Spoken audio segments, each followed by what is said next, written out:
Hello guys, welcome to current affairs Funda. My name is विकास।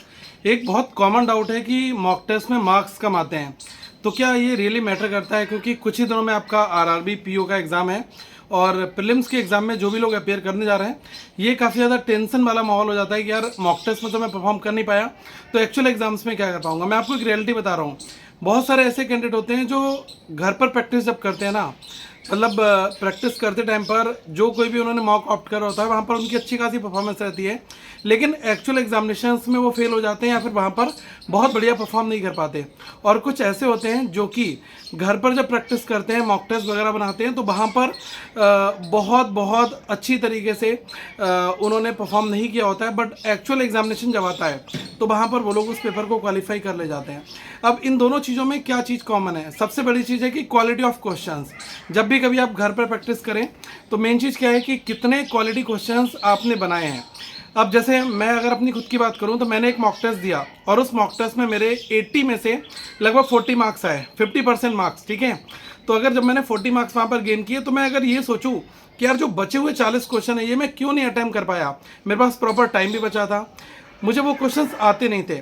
अब दूसरा बंदा है, उसने एक मॉक टेस्ट दिया और वहाँ पर वो 80 में से 62 64 लेकर आ रहा है, और जब उसके मॉक को एनालाइज करूंगा तो वहाँ पर जो डिफिकल्टी लेवल था वो उतना एक लेवल वाइज नहीं था। डिफिकल्टी लेवल जो था वो मतलब एक मॉडरेट था, easy to moderate kind of था। दैट इज़ वाई उसके मार्क्स वहाँ पर अच्छे खासे बन जाते हैं। तो अल्टीमेटली जो पूरा क्रक्स है ना वो ये है कि आप जब कभी भी क्वालिटी क्वेश्चंस बनाओ तो अगर वहाँ पर मार्क्स कम आ रहे हैं बिल्कुल मैटर नहीं करता, आप एक्चुअल एग्जाम में अच्छी परफॉर्मेंस दे लोगे। लेकिन अगर आप लॉलीपॉप भरे क्वेश्चंस बनाओगे, हल्के हल्के क्वेश्चंस की डीआई वगैरह बनाकर आप अगर घर पर प्रैक्टिस करके अच्छे मार्क्स ले आ रहे हो तो एक्चुअल एग्जामिनेशन में ये मत सोच लेना कि यही लेवल रहेगा। आप प्रैक्टिस जब कभी भी हम करते हैं ना तो हम बहुत एक्सट्रीम लेवल तक जाते हैं और कोशिश करते हैं कि हर एक लेवल के क्वेश्चंस को हम टच कर लें। जो उन चीज़ों को टच नहीं करेगा, जब एक्चुअल एग्जाम में चीज़ें आ जाएंगी तो वहाँ पर उसको डिफिकल्टी देखने को मिलती है। तो मार्क्स कम आ रहे हैं मॉक में, बिल्कुल भी मैटर नहीं करेगा, डिपेंड करेगा कि आपने कितना सीखा है और जो क्वेश्चंस आप कर सकते थे और आप नहीं उनको बना पा रहे हैं, ठीक है, तो उनको आपने फर्दर प्रैक्टिस करके क्या उस अपने वीक पॉइंट को स्ट्रांग बनाया है, ये सबसे ज़्यादा मैटर दोस्तों करता है। आपको इसी चीज़ पर स्टक करना है, इसके अलावा और कोई भी चीज़ यहाँ पर आपको नहीं देखनी है।